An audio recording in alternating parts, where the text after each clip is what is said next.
নমস্কার বন্ধুরা, SI tuition academy YouTube চ্যানেলে তোমাদের ওয়েলকাম। আজকে আমাদের আলোচ্য বিষয় হলো অষ্টম শ্রেণীর দ্বিতীয় ইউনিট টেস্টের প্রশ্নপত্র, ইতিহাসের প্রশ্নপত্র। আর তোমাদের পরীক্ষা হবে 50 নম্বরের, সময় থাকবে 2 ঘন্টা। আজকে আমরা যে অষ্টম শ্রেণীর ইতিহাসের যে দ্বিতীয় ইউনিট টেস্টের প্রশ্নপত্র আলোচনা করব, এখান থেকে তোমরা হুবহু প্রশ্ন কমন পেয়ে যাবে। তাই ভিডিওটা প্রথম থেকে শেষ অবধি দেখো এবং একটা লাইক এবং সাবস্ক্রাইব করতে ভুলো না, এবং তোমাদের বন্ধুর সঙ্গে অবশ্যই শেয়ার করে দিও। চলো, প্রথম টপিকটা কি বলছে দেখো। বলছে যে সঠিক উত্তরটি নির্বাচন করো। কটি? 8টি। চলো, 1 নম্বর প্রশ্ন কি বলছে দেখো। 1 নম্বর প্রশ্ন বলছে জাতীয় কংগ্রেসের প্রথম সভা বসেছিল কোথায়? উত্তর হবে এ, মুম্বাইতে। 2 নম্বর, দাদন বলতে কি বোঝায়? দাদন বলতে বোঝায় অগ্রিম অর্থ। উত্তর হবে এ, অগ্রিম অর্থ। 3 নম্বর প্রশ্ন কি বলছে দেখো, একজন নীল বিদ্রোহের নেতার নাম হলো কি? উত্তর হবে ডি এরটা, দিগম্বর বিশ্বাস। 4 নম্বর প্রশ্ন হলো ওয়াহাবি আন্দোলনের সূচনা হয় কোথায়? উত্তর হবে এ, আরবে। চলো, 5 নম্বর প্রশ্ন দেখে নাও। 5 নম্বর প্রশ্ন কি বলছে?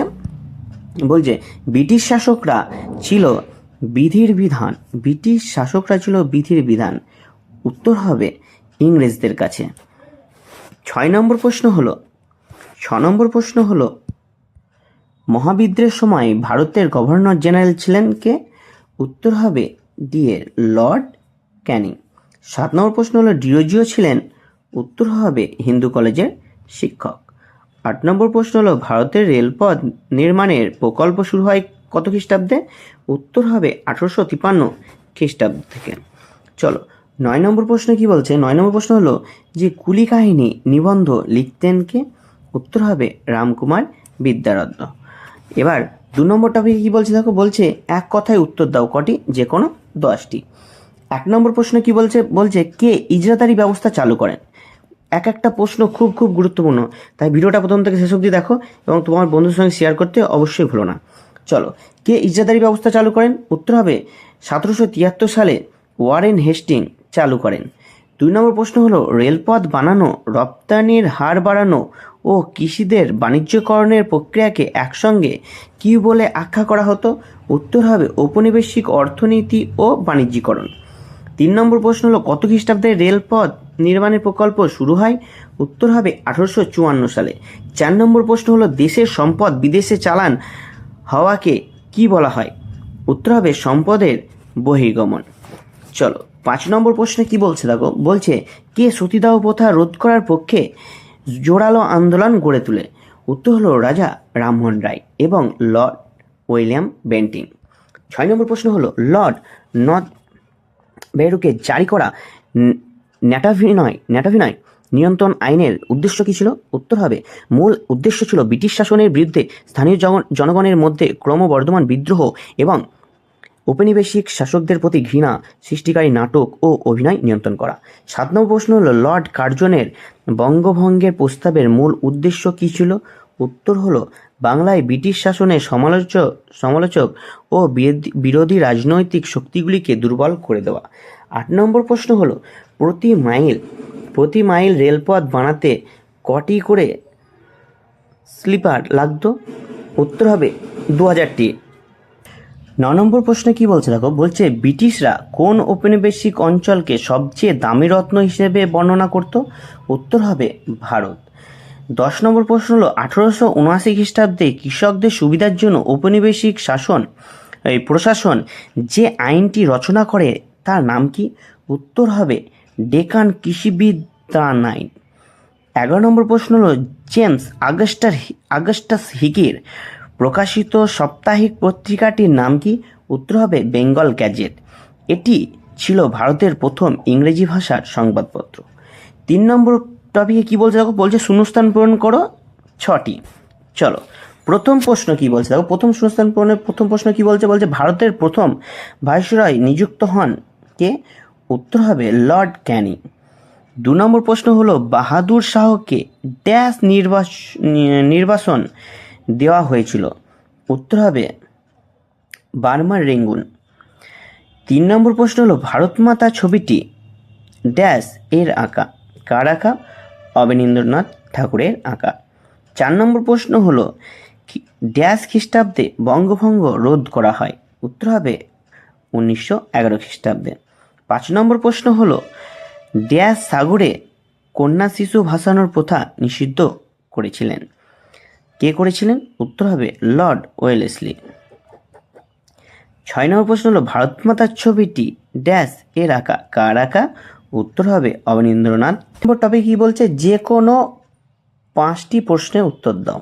চলো 1 নম্বর প্রশ্নে কি বলছে দেখো। 1 নম্বর প্রশ্নে বলছে যে কংগ্রেসের চরমপন্থী ও নরমপন্থীদের মধ্যে দুটি মূল পার্থক্য লেখো। উত্তর হলো নরমপন্থীরা ব্রিটিশ সরকারের প্রতি আবেদন নিবেদনের মাধ্যমে দাবি আদায়ে বিশ্বাসী ছিলেন, অন্যদিকে চরমপন্থীরা প্রত্যক্ষ সংগ্রাম ও আত্মশক্তির উপর জোর দিতেন। 2 নম্বর হলো নরমপন্থীদের লক্ষ্য ছিল ব্রিটিশ শাসনের অধীনে সীমিত সাহিত্য শাসন, অন্যদিকে চরমপন্থীদের লক্ষ্য ছিল পূর্ণ স্বরাজ বা স্বাধীনতা। 2 নম্বর প্রশ্ন হলো প্রার্থনা সমাজ কবে কার নেতৃত্বে গড়ে উঠেছিল? উত্তর হবে প্রার্থনা সমাজ 1867 সালে মহাদেব গোবিন্দ নারাডে ও আত্মারাম পাণ্ডুরঙ্গ এর নেতৃত্বে গড়ে উঠেছিল। 3 নম্বর প্রশ্ন হলো কৃষির বাণিজ্যিকরণ বলতে কি বোঝো? উত্তর হলো কৃষকরা নিজেদের ভোগের জন্য খাদ্য শস্য উৎপাদনের পরিবর্তে বাজারে বিক্রয়ের জন্য অর্থকারী ফসল উৎপাদন করতে শুরু করে।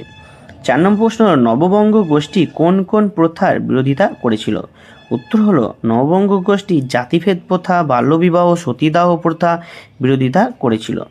5 নম্বর প্রশ্ন হলো বিংশ শতকের প্রথম দিকে বাংলায় গড়ে ওঠা দুটি গুপ্ত সমিতির নাম লেখো। উত্তর হলো বিংশ শতকের প্রথম দিকে গড়ে ওঠা বাংলা দুটি গুপ্ত সমিতি হলো, একটি হবে অনুশীলন সমিতি, 2 হলো যুগান্তর দল। দেখো 5 নম্বর টপিকে কি বলছে? যে কোনো দুটি প্রশ্নের উত্তর দাও। চলো 1 নম্বর কি বলছে? বলছে অবশিল্পায়ন সম্পর্কে একটি সংক্ষিপ্ত টিকা লেখো। উত্তর হলো অবশিল্পায়ন বলতে বোঝায় ব্রিটিশ শাসনের অধীনে ভারতীয় হস্তশিল্প, কুটির শিল্প ও ধ্বংস এবং শিল্পজাত পণ্যের উৎপাদন হ্রাস। ব্রিটিশ সরকার তাদের শিল্পজাত পণ্য ভারতীয় বাজারে বিক্রয় করার জন্য ভারতীয় শিল্পকে ধ্বংস করে দেয়। এর ফলে বহু শিল্প ও কারিগর বেকার হয়ে পড়ে এবং ভারতের অর্থনীতিতে নেতিবাচক প্রভাব পড়ে। 2 নম্বর প্রশ্ন হলো কংগ্রেসের সুরাট অধিবেশন সম্পর্কে বর্ণনা দাও।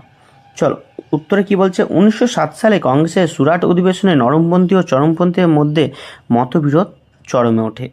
বালগঙ্গাধর তিলক, বিপিনচন্দ্র পাল ও অরবিন্দ ঘোষের মতে চরমপন্থীরা নরমপন্থীদের আবেদন নিবেদনের নীতি বিরোধিতা করেন। এই অধিবেশন কংগ্রেসের 2 ভাগে বিভক্ত হয়ে যায়। চলো 6 নম্বর টপিকে বলছে যে কোনো দুটি প্রশ্নের উত্তর দাও। চলো প্রথম প্রশ্নটা দেখে নাও। প্রথম প্রশ্নে কি বলছে? বলছে রেল ব্যবস্থা সম্পর্কে টিকা লেখো।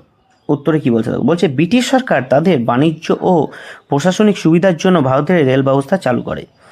এর ফলে ভারতের অভ্যন্তরীণ বাণিজ্য বৃদ্ধি পায়, কিন্তু এর মূল উদ্দেশ্য ছিল ব্রিটিশ পুঁজি ও পণ্যের অবাধ চলাচল নিশ্চিত করা। রেল ব্যবস্থা ভারতের অর্থনৈতিক ও সমাজ জীবনে গভীর প্রভাব ফেলেছিল। 2 নম্বর প্রশ্ন হলো নীল বিদ্রোহ সম্পর্কে ব্যাখ্যা। উত্তর হলো 1859 সালে বাংলায় নীল চাষিরা নীলকর সাহেবদের অত্যাচারের বিরুদ্ধে যে বিদ্রোহ ঘোষণা করে, এই বিদ্রোহে কৃষকরা নীল চাষ করতে অস্বীকার করে এবং নীলকুঠি আক্রমণ করে। এই বিদ্রোহে হরিশ্চন্দ্র মুখোপাধ্যায় হিন্দু পেট্রিয়ট পত্রিকায় বিশেষ ভূমিকা ছিল। চলো 3 নম্বর প্রশ্নে কি বলছে দেখো। 3 নম্বর প্রশ্ন হলো চরমপন্থীদের স্বরাজ ভাবনা সম্পর্কে লেখো। উত্তর কি বলছে? বলছে চরমপন্থীদের স্বরাজ ভাবনা ছিল সম্পূর্ণ স্বাধীনতার ধারণা। তারা ব্রিটিশ শাসনের অধীনে কোনো রকম আপোষ করতে রাজি ছিলেন না। বালগঙ্গাধর তিলক, বিপিনচন্দ্র পাল, অরবিন্দ ঘোষের মতে চরমপন্থীরা স্বরাজকে তাদের জন্মগত অধিকার বলে মনে করতেন এবং এই জন্য প্রত্যক্ষ সংগ্রাম ও আত্মত্যাগের পথ বেছে নিয়েছিলেন। ভিডিওটা যারা এতক্ষণ অবধি দেখলে তাদের কাছে একটাই রিকোয়েস্ট, তারা অবশ্যই ভিডিওটাকে একটা লাইক এবং সাবস্ক্রাইব করে বন্ধুর সঙ্গে শেয়ার করতে ভুলো না। দেখা হচ্ছে পরবর্তী ভিডিওতে। ধন্যবাদ।